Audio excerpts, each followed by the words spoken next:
All right, so we are building the front diff, and we're putting a locker in, as well as changing the ratio.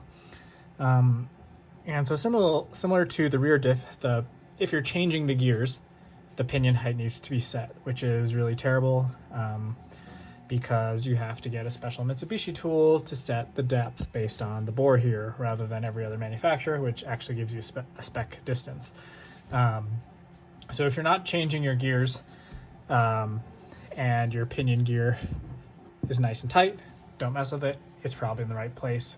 Life is easy.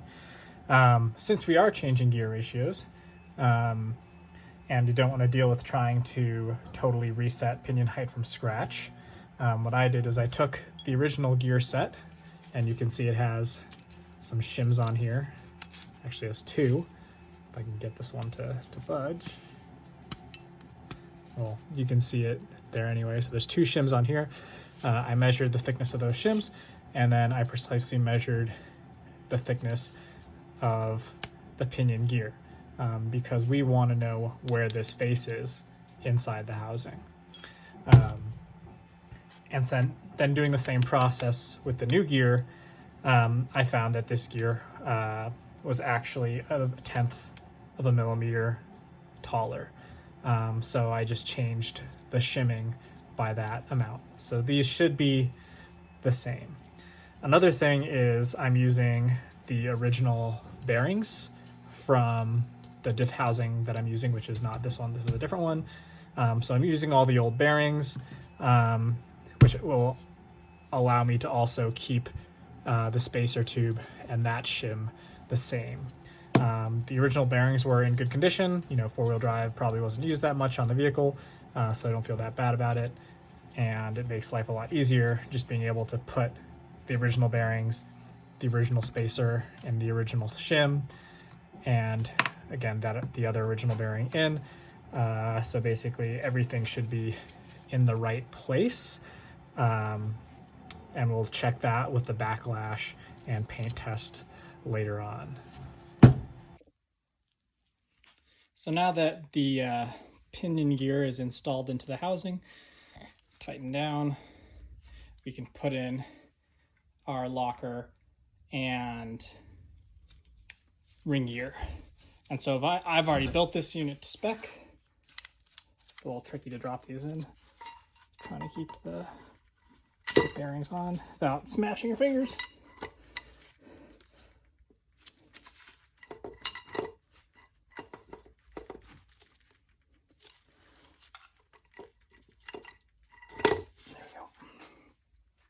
And so, unlike the rear, which the carriers have a thread and you just screw them in on either side to adjust the placement of the ring gear and backlash, the fun really starts because we get to use shims and basically just trial and error placing shims in here to get the placement right.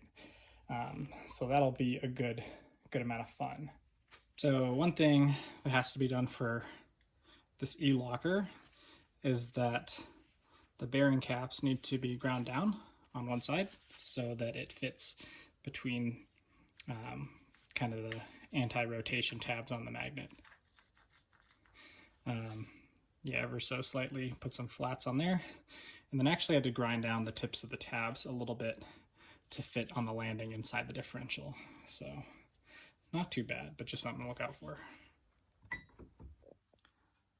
So we've shimmed it into spec, got it to about like 4th thou of backlash, so pretty good. Then we've also done our grease gear test, and that looks pretty good, even though these are used gears. So next step, we're gonna drill the hole for the bulkhead connector, or the bulkhead pass-through rather, for our wiring harness. All right, so I finished building the diff, and one thing I like to do that they don't actually call out is the flange here seals to the case with the seal, but you actually have the interface with the splines in there where oil has a potential to come through. I've never seen it happen, but I know on some other makes they actually RTV that seal, which is what I'm going to do here. I have some RTV on the washer, and that's just going to sit down there and provide an extra layer of oil seep protection. And then yeah, I have a brand new nut for this, since these are a single-use locking nut. So once you're done using your old one to tighten everything down, get everything where it needs to be, then you can put this guy on.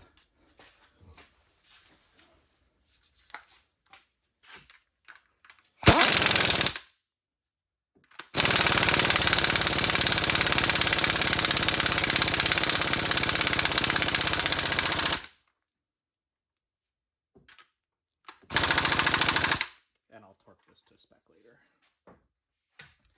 So the only thing I have left to do on this guy is put in the axle shaft seals. I painted it so everything looks nice. Locker's in, cable's wired, and then I have my nice front cover, which will go on there. So yeah, not too bad of a job. Took a couple hours. Again, if you don't have to do anything with the pinion depth or pinion gear, this really isn't that hard. So I'm not sure why places charge like $1,000 to do it. Yeah,